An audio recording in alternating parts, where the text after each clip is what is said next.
Pag binalikan natin ang kasaysayan, in the beginning of development of nations, the Most High God El Elyon gave and assigned the Israelites to Yahweh, who became the God of the Israelites. Iba si Elyon kay Yahweh.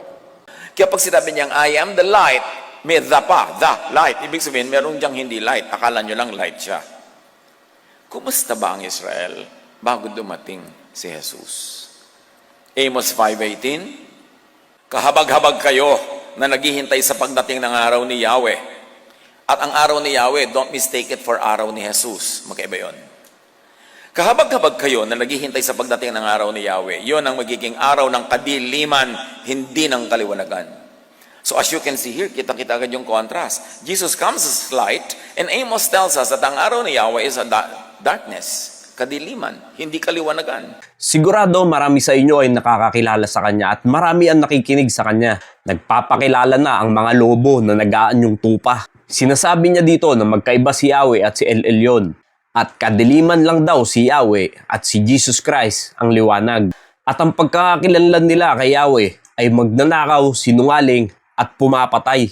At gumagamit lang siya ng mga piling verses para ipakita sa inyo na tama ang sinasabi niya, pero titignan natin yan by context, hindi lang by verse. Kaya mga kapatid, magdoble ingat kayo sa pakikinig sa social media. Dahil yung inaakala mong maayos magturo ay ginagamit na ng kaaway ngayon para iligaw ang karamihan. Now, makikita natin, siya ay gumagamit ng NOG or ng Names of God Bible para matukoy sa original Hebrew name. Now, tignan natin sa Names of God Bible kung magkaiba ba si Yahweh at si Elyon. Psalms 47 verse 2, we must fear Yahweh, Elyon, He is the great Melech of the whole earth. Tignan natin sa KJV. For the Lord Most High is terrible, He is great, King over all the earth. Mapapansin nyo dyan na capital L-O-R-D. Yan yung katumbas ng Yahweh. At tumutukoy din po yan sa Triune God, Father, Son, and Holy Spirit. Psalms 83 verse 18 sa NOG, so that they must acknowledge you, your name is Yahweh, you alone are Elyon of the whole earth. Psalms 97 verse 9, you, O Yahweh Elyon, are above the whole earth. You are highest, you are above all the gods.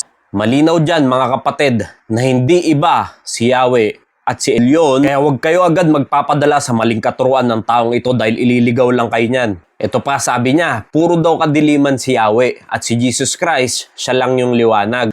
At bumukas siya ng Amos 5:18. Woe unto you that desire the day of the Lord, to what end is it for you? The day of the Lord is darkness and not light. Yan yung sinasabi niyang verse at marami pa siyang verse na nilalagay at tinitwist. At sasabihin, puro kadiliman lang si Yahweh. Now, makikita natin dyan, capital L-O-R-D yung dalawang ginamit. At yan ay tumutukoy sa Triune God. Tatandaan po natin, ang Diyos ay balanse. Yes, God is love. Pero ang Diyos ay just, holy, and righteous.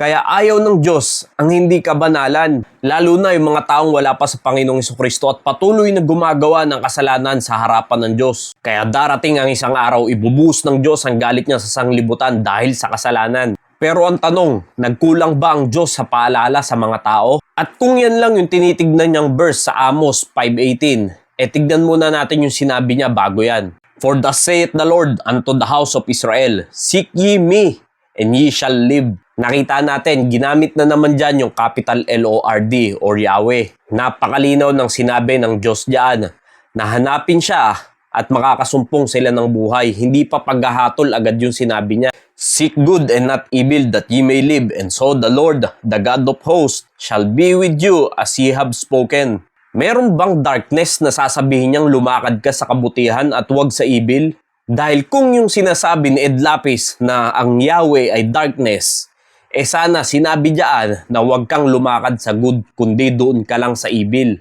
Kaya mga kapatid ko, mag-iingat kayo sa by verse lang na sinasabi dahil ang totoo niyan, malalaman nyo yan pag binasa nyo yung context. Meron pang isang ganyan na gumagawa, kaya lang wala na siya dito sa mundo ngayon pero sikat pa rin ang kanyang mga video. Magaling lang sa mga cherry-picking verses pero hindi naman talaga yun yung konteksto. Mga namimili lang ng verse na gagamitin nila sa kanilang paninira. Kaya mga kapatid, tayo ay patuloy na mag-aral ng salita ng Diyos para hindi tayo maligaw basta-basta. Maraming salamat po and God bless you all.